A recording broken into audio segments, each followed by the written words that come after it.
Welcome, welcome, welcome. I was really kind of contemplating if I should put the countdown now. Don't know if it's cheesy or not. This is only our second live stream. I am back here with you all. I am in Dan's studio in Hawaii. So thank you, Dan, again for having me. He made me coffee this morning, guys. I'm very grateful. Today should be a good show. I'm really excited to have you all join. We are live on Facebook. We are live on YouTube. We are live on Twitter. So if you guys are watching, I'd love for you to participate, comment if you have any questions. Today is a special day because we have an awesome guest, Haas Pratt. Haas is a great guy. He actually, backstory on Haas, he sent me a book before The Bachelor, or right after The Bachelor. I got home, I got a book in the mail. It was The Listing Boss. It was from Haas Pratt. He is obviously an author, great author. He's a sales expert, keynote speaker. He's part of our EXP family. I'm really happy to have him. So I'm going to bring him on. Haas is in the lobby. Let me bring him on right now. Hey, buddy. What's up, Ari? How are you? Good, man. Can you hear me okay? Yes, I can hear you. Awesome, man. I'm excited to have you on. This is kind of the first live stream I've had with a guest, so I'm pumped, man. I'm not, I haven't really interviewed many people, so I think you're the first person that I've interviewed. So this is gonna be fun. Yeah, man, I'm excited. Glad to be here. So yeah, a little bit of backstory on Haas. I think it's kind of funny. It's just like the world brought us together. You sent me that book. Fast forward, 2 years later, I think about, and Tarek reached out to me. I joined EXP, and then we met. It's kind of funny. I remember reading your book. Your book is amazing. If you guys haven't read it, The Listing Boss, you can actually log on to Haas's website and get it for free, right? I saw on your website you can actually just pay for postage and you'll send it to him. Yeah, you can go to listingbossbook.com and get it. You pay the shipping and handling, and I'll ship you a copy of it. That's really interactive. I found when I'm reading it, it's cool. It's something that kind of pushes you, because right away, I would say in the first or second chapter, it has you sort of write out your goals, and it's really kind of pushes you to really, think about yourself, and also, put into existence what you want to accomplish. So it's more than just a book. It's almost like God, what would I say? Almost like a manual to success, I would say. And your backstory is amazing. So I think that's really cool how you incorporated your personal story and how you got to where you're at. And it's really inspirational. Wonderful. Thank you. I appreciate it. Yeah, I remember watching The Bachelor with my wife, and at some point I learned you were in real estate or involved or getting into it at the time. And I'm like, sign a copy, mail it to you. Yeah, I look at those things like planting seeds, in the universe. You don't know what comes from those things, right? Yeah, no, 100%. And it's cool to look back and look at how it all manifested, and here we are in business together and helping a lot of people, and it was destiny from the beginning. Yeah, for sure. No, I think that something that I always loved about real estate was just the connection to people, and it got to a point where I had a lot of success, but now I've kind of entered this whole different world, a world that you've been in for a long time, is in coaching and helping others become successful. And when did you sort of shift from sales to coaching, and how was that transition for you? It's a great question. At the time I was in my mid-20s and I was selling real estate. A guy bought me out of my real estate business. He brought me into, we're in one of the top, we had 1,000 agents in our office, right? It's one of the top offices in the country. And my job at the time was to figure out how to get the mortgage, title, insurance, and real estate all under one roof. And so and he brought me in, he goes, Haas, figure out how to do it. And I knew this, Ari, it was how I was going to do it. I was going to teach people how I sold real estate. I was going to equip them. I was going to not only teach them how to fish, but give them some fish. And so I set up a weekly training. I said, I'm going to do an 8-week series, and I'm going to teach them everything I know. And over the course of that 8 weeks, I've never really taught at this time, but I really liked it. It was a lot of fun doing it. And I saw the reaction from them, that they received it, that it was making a difference. Yeah. So that was when I first saw it. And people were like, man, Haas, you need to go be a speaker. Like, you're good at this. And so it affirmed me. And then the market crashed, 08, 09 market crash. Yeah. And I had a choice to make. I was either going to go back and get back into real estate, or I was going to hit the road and go train real estate agents around the country and teach them what I've been doing here. And that's what I did. I hit the road. I was on the road 200 days a year. And Wow. done over 1,000 seminars in 48 states. You know, just spent those years just going into offices and brokerages and doing trainings. And yeah, that's awesome. That's how I got started, man. I burnt the boats. I hit the road. Yeah, so I was in real estate in 04, and when the crash happened, I took a route of like, I'll just keep racing cars and focus on that. So I actually left real estate, came back in 2015. So I applaud you for kind of sticking through it, because the people that stuck through it through that time are some of the best agents I know, because they're creative, they've weathered the storm, they've kind of seen all types of different markets. And that kind of leads us into right now. And I'm not saying, if you watch my last one, last Wednesday, I'm not saying there's a crash coming, but there is definitely a shift in the market. Wouldn't you say?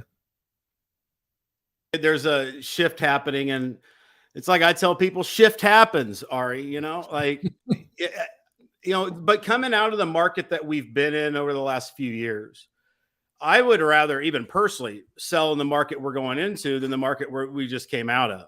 I mean, that was nuts. So 100%, especially if you're working with buyers. I mean, it was so difficult to get things under contract. The doors have kind of opened. I think the doors have opened for good agents to make a bigger impact, in my opinion. Right. No, totally. So back in 08, 09, like when that happened, and I remember Phoenix, it was like the ground zero down there of the crash, wasn't it? It really was. Man, it was tough in Phoenix. And so what happened was, you know, those agents that stuck it through it, you know, they pivoted and they changed, you know, so the market changes, but you're not affected by the market. You're affected how you react to the market.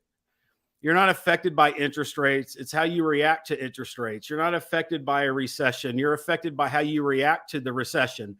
And in every market and every shift, what happens is it creates opportunity.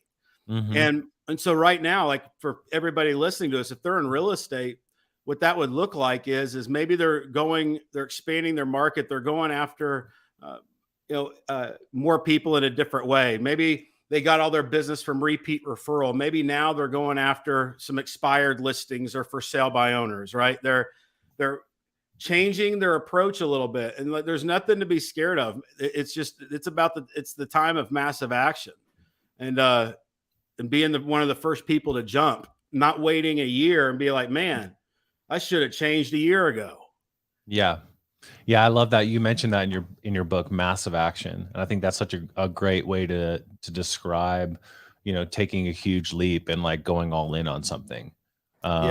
And I think that there's a huge opportunity. I think that, you know, now it's like, if you go to a listing appointment, you really have to sell yourself, you know, and you have to present yourself as the best agent for the job. Before, I feel like listings were kind of like your uncle or your aunt. It didn't really matter. The house was going to sell anyway.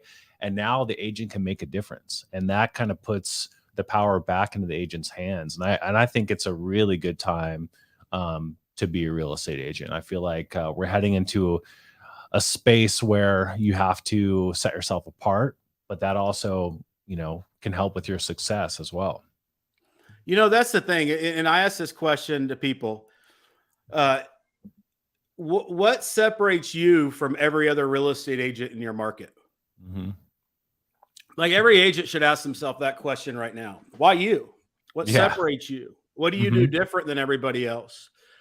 And oftentimes what people think of is, well, which is a indicator they don't know. They say, well, and they think about You should have that teed up and ready to go and say it confidently. Yeah, totally. You know, you need to know. And here's the thing. It is not about you. It has nothing to do with you. People don't care about you. They care about themselves, their time, and their money. And when I learned this, everything changed for me, because I was in a market where I didn't know anybody taking a listing a day and competing with people that have been in this industry forever. And here's how I did it: is I created solutions to the problem. When I have a solution, it gives me the message and the words to say. So when somebody says, well, Haas, what do you do to market my home? I could say, well, I have an 89-point marketing plan that works like magic in selling homes in Glen Hollow subdivision, the fastest, most amount of money. It's a big reason why we're able to outsell the average agent 10-1. You know, the 89-point marketing plan is what I'm talking about with having a solution. Because when somebody says, what are you going to do to market my home? They really don't even want to know what all 89 things are, right? They just want to know you got a plan. Yeah. And so you need at least 5 solutions in your marketing arsenal that you can use in your messaging and dialogue that solve the prospect's pain. Like the Smart Seller program was one I used to list FSBOs. It was the Smart Seller program, comes with a menu of commission rates, and it allows you to sell the property yourself while it's listed with me. So as long as I'm endorsing a solution, then it takes it off of me and my experience and me. And that's some advice for everybody is we're going into a market. What you said is now, you got to establish your value. I love this market because that's what we do. We teach people to establish their value and position themselves as the expert. And you need these types of solutions and especially in the market we're going into, so you can convert the prospects you're in front of. Yeah. I always say that realtors are essentially just problem solvers. Yes. There'll be another problem every day, and you have to figure out a creative way to solve it and to solve it quick. And I think that, like you said, when you're in front of a client and they're asking you a question, they just want to know that you have a plan. And if you have a plan, you're already probably better than 8 out of 10 people that they interviewed. It can be called the 7-point marketing plan. It doesn't matter, right? Yeah. Like, what's important is that you got the plan. What's important is you have the solution. You are not the solution. You are the communicator of the value that comes through you. Exactly. Let me mess with this for a little bit. I'm new to this thing right here. I'm like, little zoom in. I'm like, that's a great all my view right there, little switches. side view. Oh, I mean, I'm just like playing with it. This is the first time having a guest. I just want to make you bigger on the screen, but I don't even know how to do it. Let's see here. Look at I need Dan to help me out here. It's okay. I think this looks pretty good. Yeah, it looks good. I can see you better now. Yeah. So as far as like, if you would say,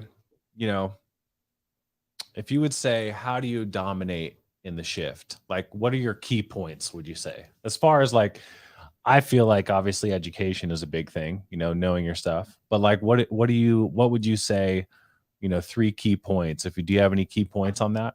Yeah, partner with me and Ari and what we're doing, because there you go. The greatest opportunity in real estate. We'll help you dominate the shift. But yes, but it's all, you're right. There is a training component, like every day I'm doing training and coaching our organization, helping them through this time. And here's what it is. Yes, the answer is you got to get back to basics in this market. Avoid the shiny objects. Avoid trying to find the thing that's outside of you, and realize that this is back to basics. Maybe you've been neglecting doing things over the last few years because you haven't had to. Now you're going to have to. And, so like that's number one, is just get back to the basics. But here's one thing that's a distinction is you need to expand your market. So expanding your market looks like this. Like, I like niches. There's riches and niches. So in real estate, there's these specific niches, like for sale by owners, expired listings, probate leads, divorcees, 30, 60, 90-day late on their mortgage leads. Right? You have all of these different target markets. So here's what you do. You identify one that you're going to go after, and you go after that niche. And you position yourself as the expert. That's how I was able to take 30 listings in a market where I didn't know anybody. There's FSBOs everywhere. There's expireds everywhere. And think about this, a niche that 100% of the niche want to sell. Like, I think, Ari, it's a sin not to go after FSBOs and expireds in real estate. You know, I really do, because everybody wants listings. And here's Yeah. you have a whole niche out there going, hey, I want to sell, Yeah. but you're not doing anything to go after them. Totally. So that to me is what you would do in a shift, is you would go after them, right? Right. And you go fishing every day and you go get your listing every day. You keep doing what you're doing. You keep getting your referrals, but we're not waiting for people to swim to us. We're going to go swim to the ship. Mm-hmm. And here's the other part of this. Once you have a niche, here's the thing: you need a system to dominate that niche, because you can't manage people. You manage a system that manages the people. And I've been self-employed most of my whole life. Like, Mm-hmm. I know this too. I have to have a system I show up for. If I don't have a system I have to show up for, I won't Yeah. work. Right. You got to You hold know what I'm yourself saying? accountable. You Yeah. need to have a routine. You need to Yes. have, you need to have a plan of action, because, it's not just going to happen. It's not going to, business is not just going to fall out of the sky. No. Like, you have to have a plan for sure. I love that though. There's ton of new agents in my organization, and I'm sure there's a ton of new agents in your organization. And I think that's the biggest thing, is like, how do I get business? Like, how do I get clients? That's kind of the biggest question, how do I do it, Haas? How do I do it, Ari? And I think that's a great valid point. Find that niche, those FISBOs, those expireds, and make a plan and get after it every day. I mean, there's tons of FISBOs out there, and there's probably a lot more now than there was 6 months ago, because a lot of people that thought they could sell their home by themselves, and Yes. it's not working out. Here's the other thing too, Ari. With one thing with, like, let's say FISBOs, what I love about that niche is they are everywhere. There always will be. They're the easiest niche to convert, but you have conversations. FISBOs answer their phones. So Yeah. let's take a new agent, for example. Like, I want them talking about real estate. I want them talking about their 89-point marketing plan, their certified pre-owned home program. I want those words to get in them, because when the words get in them, now they become more confident. And confidence is the key to success in anything, is being confident. Like, you're amazing at many things, but racing cars, I bet, if I got in a car with you, I'd be scared, but I bet you wouldn't be at all, right? You have full control of those four wheels, right? True. And it comes from the repetition of doing it. So right. Exactly. I think anybody that's new, FISBOs are a great niche. Why? Because you're going to have so many conversations, the words will get in you, and those are going to serve you your entire career. Yeah. I like to, it's funny, when I first got back into real estate in 2015, I got licensed, and I really started working in 2016. The first time I got my license, I was pretty young. I had long hair. I was racing cars. I wasn't serious about it. And the second time I was like, okay, this is going to be my career. And I had an agent in my office, and he used to always door knock. He had a map of his community, and he would go around the community. He'd mark who he talked to, who he hadn't talked to yet, and he'd make his rounds. And I was like, okay, I'm gonna do this. I'm gonna try it. So, mapped out my community, went door to door to door to door. And man, I gotta tell you, the first 50 door knocks were terrible. And then I got better and better and better. Actually got 6 listings my first year from door knocking in that community. And this is obviously pre-COVID. I don't know how many people are door knocking during COVID, but it's probably acceptable now. But it was just one of those things where, like you said, I was so uncomfortable at first, and, so many no's. People were angry, dogs barking, kids crying. But then eventually kind of got the hang of it, kind of really got the gist of it, got to learn my community. And it became so natural to me that it wasn't stressful anymore. It was just having another conversation. And I could read in the first few minutes, first few seconds, really, if they were interested in even having the conversation.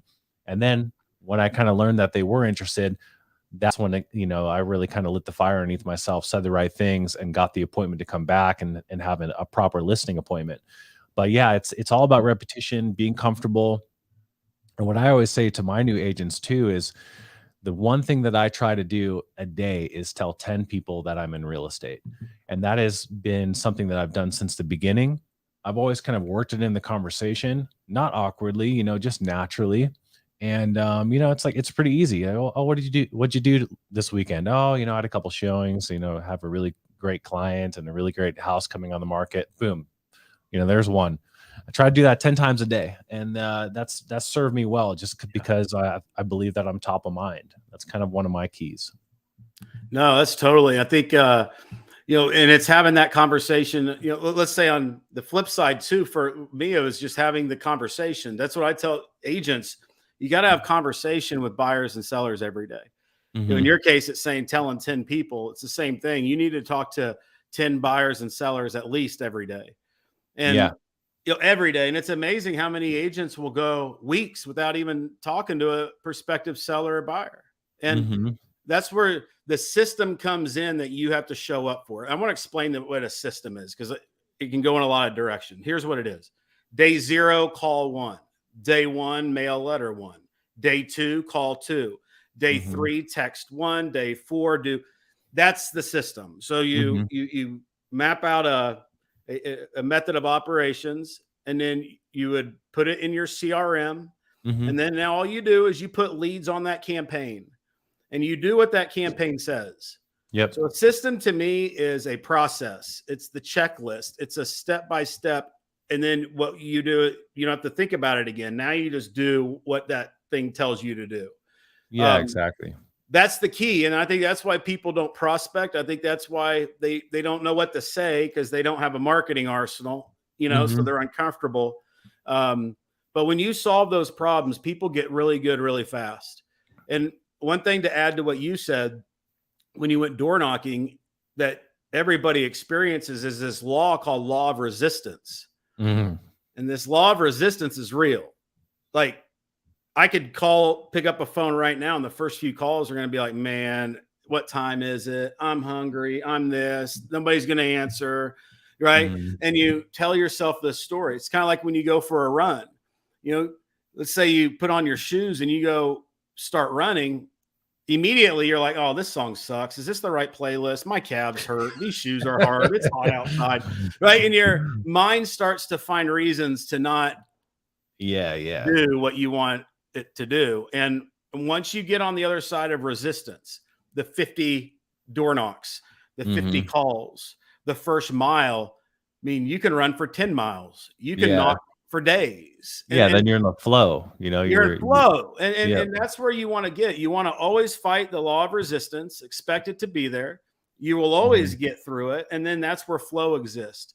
People stop at that place of law of resistance, and they leave the office, or they just, get back in their car and drive off. And I just want that distinction that's natural, and it's important that you beat it.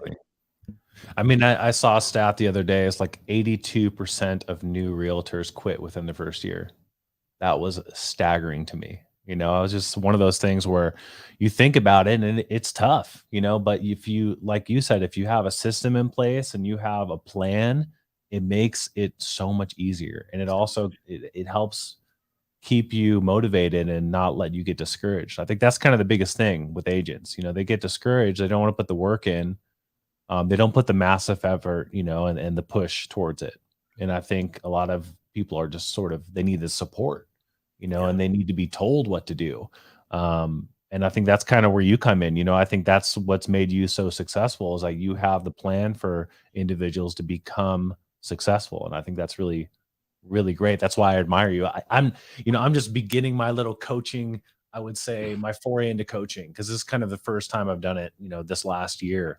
And I really like it. Like, I liked seeing people successful, and I'm glad that, you've been able to do that for so long. And it's great to have you on to chat about it, because I'm learning as I'm listening. Yeah. Well, I appreciate it, man. I admire you too. That's the reason I mailed you a book. In fact, I admired your dad even before I knew you. Like, growing up, I grew up in Missouri. Man, I had was it 85? Your dad won the Indy? 1990 and 97. It was 97 then. I had a poster of your dad at the Indy 500. So, like, Ari Leindike, I grew up, where we like racing. So it was, Yeah. I mean, an amazing childhood having him, raise you up. So cool. I mean, like, looking back, in it, growing up into that world, it was just totally normal for me. But yeah, now looking back, I definitely had a unique upbringing, and yeah, my dad is definitely a living legend. He's awesome. He says what's ever on his mind. It's hilarious. He's got no filter. He's still the same to this day as he was, 25 years ago when he was racing. And yeah, he's been a big inspiration to me. It was like my lifelong dream to win the Indy 500. I fell short. I didn't compete in the Indy 500, so I guess that's an accomplishment. But yeah, I found myself in the beginning of my career, pushing so hard to get sponsorship. That was the thing, is like Right. selling the sponsorship to continue this lifelong passion. And selling sponsorship is really hard. You're selling yourself, and it's something that there's a return for some companies, but it's very difficult to sell a logo on a car going 200 miles at that's it this big for like tens and hundreds of $1,000s. So now when I shifted into real estate, I was like, oh my gosh, people actually want houses. This is actually pretty good. I don't really have to sell them. I just have to show them kind of the door, and then if they love it, then they'll buy it. So for me, it was just about using my connections and building on that. And I've loved real estate ever since, because it's just been a passion of mine. But yeah, the whole racing background has really taught me a lot. There was kind of that never give up attitude, and it was a cool upbringing. So yeah, the old man, he's always talking about getting into real estate. I'm like, yeah, get your license. We'll do it together. It'll be fun. Let's go, Ari. Let me ask you a question though, because this is important. Just in vision and mindset. Mhm. As you're racing a car and you're going around a track, how important is it where your eyes go? Like, Oh my God, it's like everything. it's everything, right? Like, are you looking at the furthest point in that corner when you're going into the corner? Are you looking at the direction that you want to go? I mean, you look as far ahead as you can. Yeah. I think that's the kind of thing. And then when there's an accident happening in front of you, or so yeah, someone's crashing in front of you, you never focus on that. You're always looking at where you can go to kind of escape. Yeah. So yeah, you're looking down the road as far as you can, trying to anticipate everything. And then there's that ultra focus as well. Are you looking around? You're not looking at the cars next to you, or you're not taking your eyes around doing this, right? No, I mean, you're like, like if there's a car directly in front of you and you're following a car, you're looking kind of beyond them, at the next thing. So yeah, you're always kind of eyes up as far as you can. It's really hard to do, actually. It's something that you kind of learn to do. And then everything that's happening around. Like that, Ari. What's that? I look at success like that. This is a lesson. The reason I asked that is because in real estate, it's the same thing. Mm-hmm. Don't look around, don't look up, down, don't worry about your competition that's in front of you. You're already seeing beyond it. You're seeing as far as you can see, and you're doing your part of what you control, because you don't control all the other stuff around. You control you and your actions. And the further you get, the more is revealed to you. So like, you don't have to have it all figured out. You just need to see as far as you can see, take massive action doing the things that you control. And that's the race, and because what people do is they look around, they think, oh my gosh, this or that, or is this working, or is that, am I doing that? And that's what it leads to sabotage, and it leads to failure. And it's staying focused on the trajectory of where you're going, and controlling what you control, which is your actions. And I'll also add this though, because this is you mentioned coaching. I look at everything like this. I believe you can accomplish anything in life and business. Like, I really do, Ari. I think you could be president of the United States. I don't know why the hell you'd want to do that, but you could if you wanted to be. Well, I can't because I'm not a citizen. So there you go. Okay, I guess you can. I'm an alien citizen, but it's having the right mindset is number one. You always got to change your thinking. You always got to keep an open mind. You don't want to build a know-it-all wall. You always want to stay learning based. You want to always have that curiosity, because in that space, it attracts resources, it attracts mentors and teachers. Next is models. You need a model to follow. So let's say somebody's getting into real estate, they have the right mindset. They need a model. Otherwise, they're going to go out there and try to reinvent the wheel, try to figure it out on their own. And I look at that's what I do, is I provide models. And I've mastered the models because I've did them and built them, but I can help people buy a lot of speed by just doing number 3, taking massive action, following a proven model with the right mindset. And I think that's the key to success in real estate and in a lot of things. You got to have the right mindset. You got to have models to follow, and you got to take massive action. The part that you control is the massive action. The thing that you got to do to get the model, sometimes it's investing in yourself. Sometimes it's getting on an airplane. It's showing up, right, to get that model. And with the right mindset is something that we are always adjusting and improving on, thinking the right way. Yeah, I 100% agree. Yeah, I also want to chat a little bit about EXP because obviously we're part of the same organization. Yes. We lean on each other, and I think that's also really cool too. Because when you said model, kind of sparked my, kind of my ears perked up because I always kind of think about the environment we're in real estate and how, it is sort of like it could be a lonely road for a lot of agents if they don't have the support. And I think that kind of what I've noticed since switching over to EXP from Remax is I have a ton of support because everyone's invested in my business as I am theirs. And I think that's been kind of the difference, meeting you finally and, meeting all the people that are around me that have helped me succeed and actually supporting other people along the way. It's been really cool. Yes. So for you, we talked before coming on the live, and I cannot believe, guys, Haas has over 1,400 people in his organization at EXP. So bravo to that. That's Thank amazing. That's incredible. We're going to 100,000, but 1,400 is a good start. Yeah, EXP has grown insanely over the last, 9 months since I've been there. I think when I joined, we we're at 58,000 agents. Now we're at over 80,000 agents. So such an awesome platform, a great business model, and so much support too from your upline if you're with the right organization. And Haas has been instrumental in helping me sort of kind of spread the knowledge of EXP to other agents as well. Yeah, and that's why for me, like I went all in on EXP. I trained and coached all real estate offices and brokerages, but with EXP, like it's really important for me to be the real deal to myself and to people, and authentic and like true, not just, not in it just for the money, not in it for the show. I really want to help people. That's my heart. And that's why I wrote Listing Boss and created systems, because listings provide freedom for agents. But in real estate, there's the models changed, and EXP's cracked the code on the model where as a realtor, you need to be more focused on other things than commission. Because like you could be selling real estate for 10 years at a Remax, for example, and then get to the end of the 10 years. And it's like, what do you have to show for it? What equity do you have in Remax? How much mailbox money are you making every month? You're not. It's a commission treadmill that we're unemployed every 90 days. So like, when I saw EXP, I saw this as a vehicle to provide lots of freedom and me being able to help within that vehicle.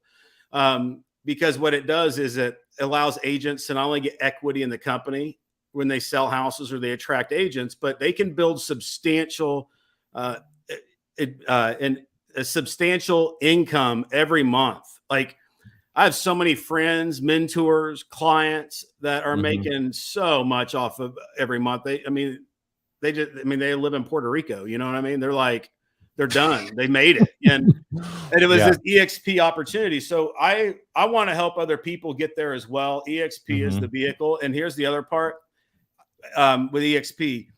I could support my organization, you being in my organization. I don't think I've ever charged you anything, right? No. That's the game changer for me is I don't have to sell coaching or training. Yep. I can give it away. And how could I help more people by giving it away? Correct. Because it's been a game changer for me. Yeah, if they're successful, it's helping you as well. So you're invested in their success. That's right. And there's nothing I wouldn't do for y'all.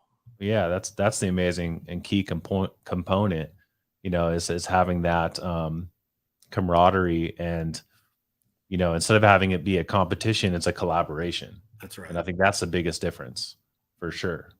Yeah, like when you That went to your office for a training or a meeting, all yeah. those people in that office were competitors of yours, Yeah, totally. and they Yeah, I saw wasn't you as a competitor.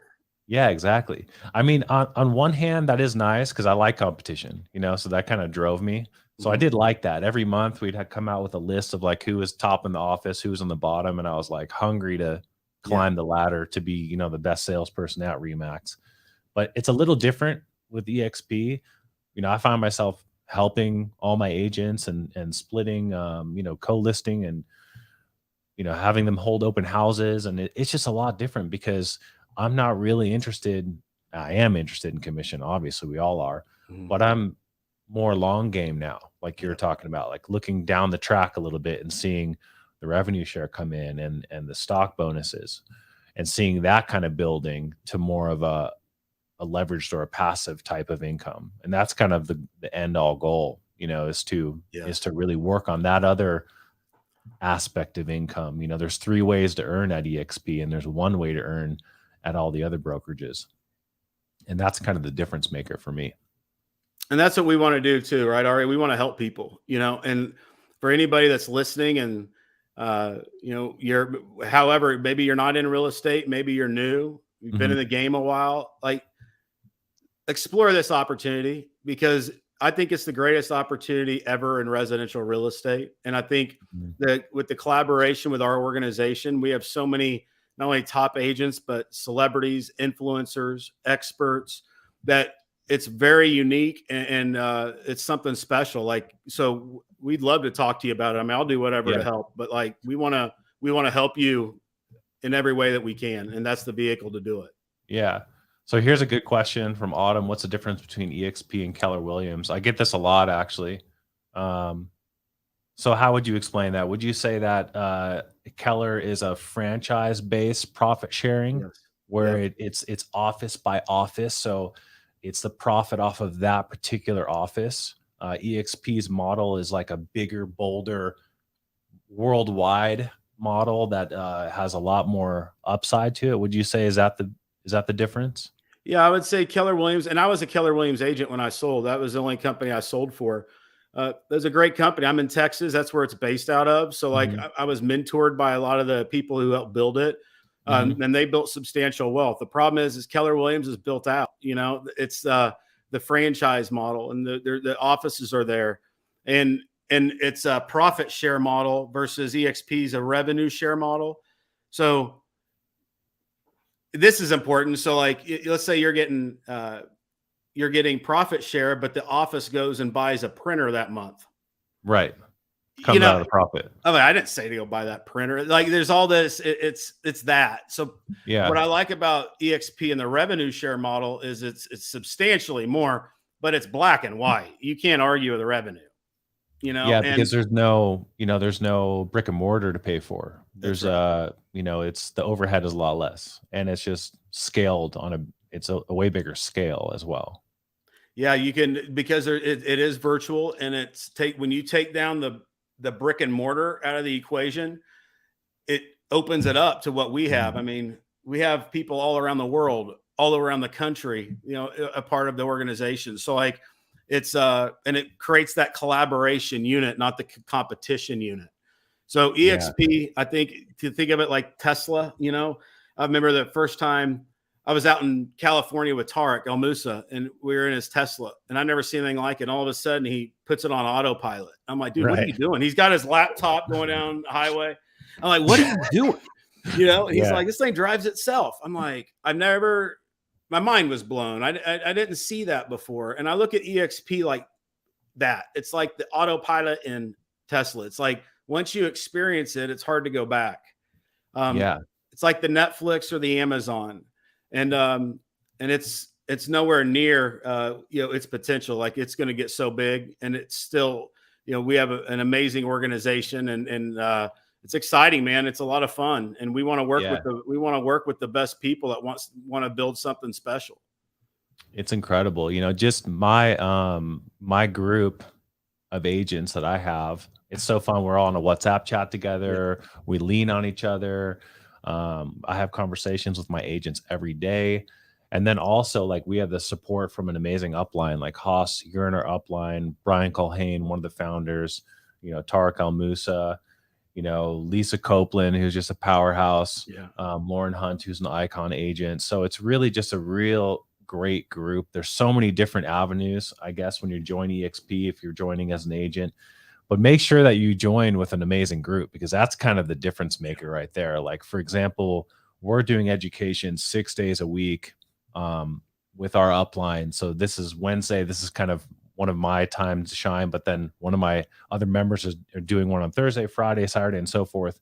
And then Haas, you obviously have a wealth of information, and your training is second to none. So, if you're looking to join an organization and to join an EXP, definitely shoot me a message, because I feel like it's the best place to be. I would never go anywhere else. And I think the great part too is, now that we're locked into EXP, you have that revenue share and you have the stock rewards. And now it's like, I can't go anywhere else, because why would I? Yeah. It's very sticky. Yeah, it's very sticky. It's very sticky. I'm going to leave a comment here on the screen. 100% agree with the new system. You can't survive on being an accidental realtor. I love that term, accidental realtor, because there's so many of those out there. You have to stay on purpose. That's an awesome comment, Kelly, from Facebook. So I will kind of wrap this up. We're at 41 minutes here. So thank you, Haas, for being my guest. I know that you have, important day ahead. So thank you for your time. I really appreciate you. And thanks for joining us. Yeah. Thanks, Ari. Anytime, man. Appreciate y'all. And, go out there and make it happen. If you have any questions, need anything, feel free to reach out to either of us. We'll answer all your questions. Awesome, Haas. All right, buddy. Take it easy. All right. Thanks, Ari. See y'all. Thank you. All right, guys. Well, thank you guys for tuning in. Next Wednesday, 12 p.m. Pacific, I'll be back.